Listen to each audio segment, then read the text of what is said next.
നമ്മളെല്ലാവരും. പ്രിയമുള്ളവരെ, ഇവിടെ ഇങ്ങനെ ഒരു പരിപാടി വിളിച്ചപ്പോൾ വന്നവര് എന്തെല്ലാം പ്രയാസങ്ങൾ ഉണ്ടായിട്ട് പോലും, കല്യാണമുണ്ട് അതിന് പോകാതെ വന്നവരുണ്ടാവാം, ഹോസ്പിറ്റലിൽ പോകേണ്ടവരുണ്ട് അതിന് പോവാതെ ഇതിലേക്ക് കടന്നു വന്നവരുണ്ടാവാം. എന്തിന്? ഈ മഹല്ലത്തിന്റെ വിജയത്തിന് വേണ്ടി പ്രായമുള്ള നമ്മുടെ ഹാജി അടക്കമുള്ളവര് വടിയും കുത്തിപ്പിടിച്ചുകൊണ്ടാണ് അദ്ദേഹം സംഗമത്തിലേക്ക് വന്നത്. പ്രിയമുള്ള നമ്മുടെ ഉസ്താദ് കടന്നു വരുന്നു. അല്ലാഹു സുബ്ഹാനഹു വ തആല ഇതിനു വേണ്ടി പ്രവർത്തിച്ച ഇവിടെ കൂടിയ എല്ലാവർക്കും അല്ലാഹു ഖൈർ പ്രദാനം ചെയ്യുമാറാവട്ടെ. നമ്മുടെ കുടുംബ ജീവിതങ്ങളിലൊക്കെ അല്ലാഹു തആല ബറക്കത്ത് ചെയ്ത് അനുഗ്രഹിക്കുമാറാവട്ടെ. ഞാനൊരു ചരിത്രം നിങ്ങളുടെ മുമ്പിലേക്ക് വെക്കുകയാണ്. മഹദിയായ ഖദീജ ബീവി റളിയല്ലാഹു അൻഹ, നമ്മളൊക്കെ പേരുകൊണ്ട് ഖദീജ ബീവി എന്നറിയപ്പെടുന്നു. പക്ഷേ ഖദീജ ബീവിയുടെ ഹിസ്റ്ററി, ചരിത്രം നമ്മളൊന്ന് പഠിച്ചു നോക്കിയാൽ മക്കയിൽ അന്നത്തെ ഏറ്റവും വലിയ പൈസക്കാരിയായിരുന്നു, ഏറ്റവും വലിയ ധനികരായിരുന്നു മഹദിയായ ഖദീജ ബീവി റളിയല്ലാഹു അൻഹ. 40 വയസ്സിൽ അല്ലാഹുവിന്റെ ഹബീബായ മുത്ത് മുഹമ്മദ് റസൂലുള്ളാഹി സ്വല്ലല്ലാഹു അലൈഹി വസല്ലമ തങ്ങളെ വിവാഹം ചെയ്യുന്ന സമയത്ത് അവിടെ യാതൊരു ഫോർമാലിറ്റിയുമില്ലാതെ അല്ലാഹുവിന്റെ റസൂലിന്റെ സത്യസന്ധത മനസ്സിലാക്കിക്കൊണ്ട് നബി സല്ലല്ലാഹു അലൈഹി വസല്ലമ തങ്ങളെ കല്യാണം കഴിക്കുന്നു.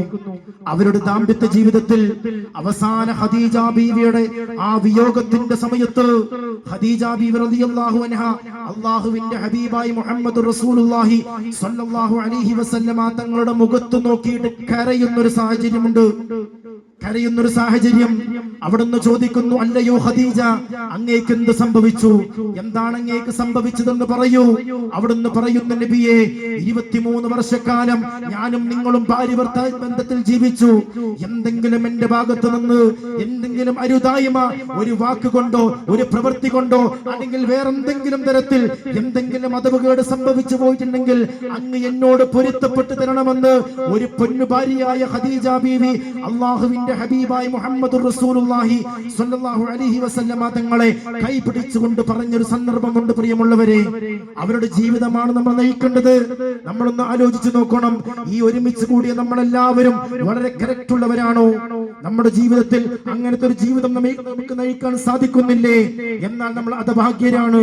അല്ലാഹു സുബ്ഹാനഹു വ തആല നമ്മുടെ കുടുംബ ജീവിതങ്ങളിലൊക്കെ അല്ലാഹു ഖൈർ പ്രദാനം ചെയ്യുമാറാവട്ടെ. നബി സല്ലല്ലാഹു അലൈഹി വസല്ലമ തങ്ങൾ ആദ്യമായി മദീനയിലേക്ക് കാലെടുത്തു വെക്കുമ്പോൾ അവിടുത്തെ അൻസ്വാരികളായ സ്വഹാബികൾ നബി സല്ലല്ലാഹു അലൈഹി വസല്ലമ തങ്ങളെ കാത്തു നിൽക്കുകയാണ്. മർഹബൻ യാ ഹബീബി, മർഹബൻ യാ ഹബീബി, ത്വലഅൽ ബദർ ചൊല്ലിക്കൊണ്ട് മദീന എന്ന് പറയപ്പെടുന്ന ആ പുണ്യമാക്കപ്പെട്ട യസ്രിബിന്റെ ആ മണ്ണിലേക്ക് നബി സല്ലല്ലാഹു അലൈഹി വസല്ലമ തങ്ങളെ സ്വഹാബികൾ സ്വാഗതം ചെയ്യുമ്പോൾ ഒരു സ്വഹാബി വന്നുകൊണ്ട് നബി സല്ലല്ലാഹു അലൈഹി വസല്ലമ തങ്ങളെ ഒന്ന് അങ്ങോട്ട് പിടിച്ചു കൊണ്ടുപോകുമ്പോൾ ആ സ്വഹാബിയുടെ കൈ പിടിച്ചുകൊണ്ട് നബി തങ്ങൾ മദീനയിലേക്ക് ആദ്യമായി വന്ന് നബി തങ്ങളുടെ പ്രബോധനത്തിന്റെ ഒന്നാമത്തെ വാചകം സിലുൽ അർഹാം യാ സ്വഹാബ, സിലുൽ അർഹാം, നീ കുടുംബബന്ധം നന്നായിട്ട് ചേർക്കണം. ഒന്നാമതായിട്ട് മദീനയിലേക്ക് ആദ്യമായി നബി തങ്ങൾ പറഞ്ഞത് സിലുൽ അർഹാം എന്നാണ്. അതുകൊണ്ട് പ്രിയമുള്ളവരെ, വല്ലാത്ത അത്ഭുതമാണ്.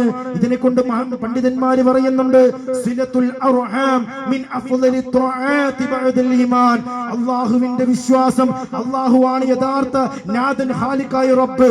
ഇതിന് ശേഷം അഫ്ളലു ത്വആത്തി, നമ്മൾ ചെയ്യുന്ന ആരാധനയുടെ കൂട്ടത്തിൽ, നമ്മൾ ചെയ്യുന്ന സൽക്കർമ്മത്തിന്റെ കൂട്ടത്തിൽ അല്ലാഹുവിന് ഏറ്റവും ഇഷ്ടപ്പെട്ടത്, അല്ലാഹുവിന് ഏറ്റവും സ്വീകാര്യമുള്ളതും അത് കുടുംബബന്ധം ചേർക്കലാണ്.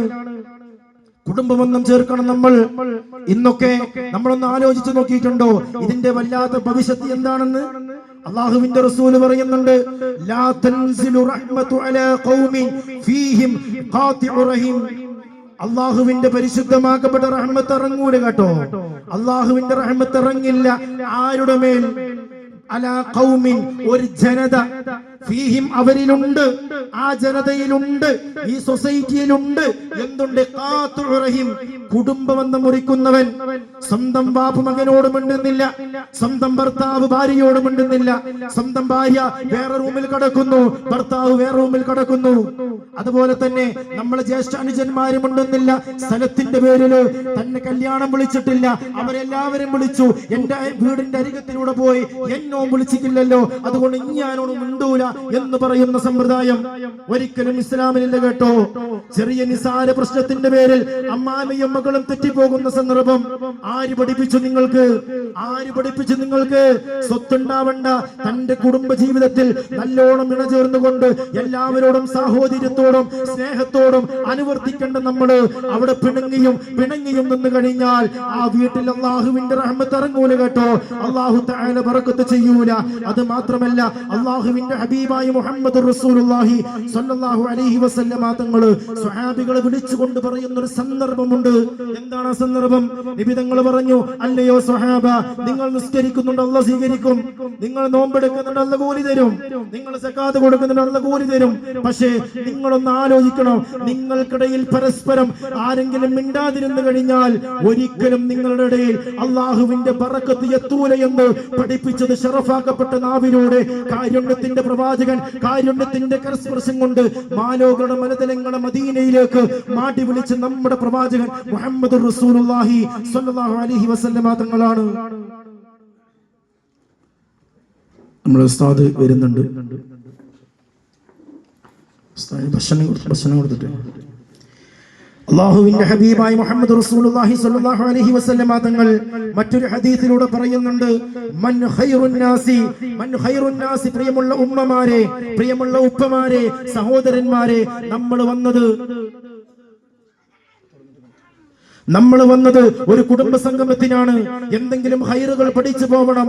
മൻ ഖൈറുൻ നാസി, നിബിതങ്ങൾ സ്വഹാബികളെ നേർക്ക് നിന്നുകൊണ്ട് ചോദിക്കുന്ന ഒരു ചോദ്യമുണ്ട്. ജനങ്ങളുടെ കൂട്ടത്തിൽ ഏറ്റവും പുണ്യവന്മാരാരാണ്, ഹൈറായവർ ആരെന്ന് ചോദിക്കുമ്പോൾ അവിടുന്ന് പ്രവാചകൻ സല്ലല്ലാഹു അലൈഹി വസല്ലമ തങ്ങളുടെ അനുയായികൾ പല മറുപടികൾ പറഞ്ഞു. നിസ്കരിക്കുന്നവര്, നോമ്പെടുക്കുന്നവര്, സകാത്ത് കൊടുക്കുന്നവര്. അല്ലാഹുവിന്റെ റസൂൽ പറഞ്ഞത് ഔസലുഹും ബിറഹിമ, കുടുംബബന്ധം ചേർക്കുന്നവരാണ്. കുടുംബബന്ധത്തിന് അത്രത്തോളം പ്രാധാന്യം കൊടുക്കുന്നുണ്ട്. നബി തങ്ങളോട് നാവ് കൊണ്ട് പറഞ്ഞതാണ്, ലാ യദ്ഖുലുൽ ജന്നത ഖാതിഉൻ, കുടുംബബന്ധം മുറിക്കുന്നവര് യാതൊരു കാരണവശാലും സ്വർഗ്ഗത്തിൽ കടക്കുകയില്ല എന്നാണ്. ഏറ്റവും വലിയ ശിക്ഷയാണ്, ഏറ്റവും വലിയ തെറ്റാണ്. പ്രിയമുള്ളവരെ, നമ്മുടെ സദസ്സിൽ ആരെങ്കിലും പിണങ്ങി നിൽക്കുന്നവരുണ്ടെങ്കിൽ നമ്മളെല്ലാവരും ഈ സദസ്സ് കയ്യിലോടുകൂടി അവരോടൊന്ന് മിണ്ടണം. ഞാനൊരു കുടുംബത്തിനോട് സംസാരിച്ചു. ആ കുടുംബത്തിന്റെ അയൽവാസികൾ പരസ്പരം മിണ്ടിയിട്ട് 40 ഇയറായി, 40 വർഷത്തോളം അയൽവാസികൾ തമ്മിൽ മിണ്ടുന്നില്ല. അവര് കുടുംബക്കാരാണ്. അവരുടെ പ്രശ്നം, ഇവന്റെ ആട് അവിടെ കെട്ടിയിരുന്നു, ആടിന്റെ കാഷ്ടങ്ങളൊക്കെ പോകുന്നത് മറ്റോന്റെ വളപ്പിലേക്കാണ്. ആ പേരും പറഞ്ഞ് 40 കൊല്ലത്തോളം മിണ്ടാതിരിക്കുന്ന യുവസമൂഹം. ആ ഒരു കാലഘട്ടത്തിലാണ് നമ്മൾ ജീവിച്ചിരിക്കുന്നത്. ഒരിക്കലുമല്ല. എന്തെങ്കിലും തെറ്റുകുറ്റങ്ങളൊക്കെ ഉണ്ടെങ്കിൽ അത് അങ്ങോട്ടും ഇങ്ങോട്ടും പറഞ്ഞ് നന്നാക്കിയെടുക്കണം. ഭാര്യ ഭർത്താക്കന്മാര്, അതുപോലെ തന്നെ ജ്യേഷ്ഠ അനുജന്മാര്, ഇവരൊക്കെ തമ്മിൽ തർക്കങ്ങൾ ഉണ്ടാവാം, അതൊക്കെ സ്വാഭാവികം. അങ്ങോട്ടും ഇങ്ങോട്ടും തർക്കങ്ങൾ പറഞ്ഞുകൊണ്ട് കൂടുന്ന ആളുകളും ചില ആളുകളുമുണ്ട്.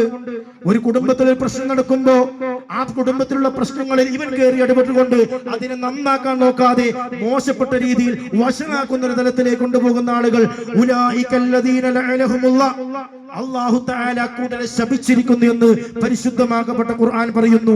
പ്രിയമുള്ളവരെ, നമുക്കെല്ലാവർക്കും നന്നാവേണ്ടതുണ്ട്. ഇന്നല്ലെങ്കിൽ നാളെ ഞങ്ങൾ മരിക്കാനുള്ളവരാണ്. കഴിഞ്ഞ ദിവസം നമ്മളോട് മരണപ്പെട്ടു പോയ പൈക്കാടൻ നബീസ് എന്ന് പറയുന്ന ഉമ്മ എത്ര കാലം ഈ ദുനിയാവിൽ ജീവിച്ചു. ഇപ്പൊ ജീവിക്കുന്നത് ഖബറിലാണ്. നാളെ നമ്മളും പോവേണ്ടവരാണ്. നമ്മൾ ഒരിക്കലും അഹങ്കരിക്കാൻ പാടില്ല. നമ്മളെ വാക്കുകൊണ്ടോ നമ്മളെ പ്രവൃത്തി കൊണ്ടോ മറ്റുള്ളവന് യാതൊരു വശമുണ്ടാവാൻ പാടില്ല. ഒരിക്കലും അതുണ്ടാവാൻ പാടില്ല. നമ്മൾ ചില ആളുകളൊക്കെ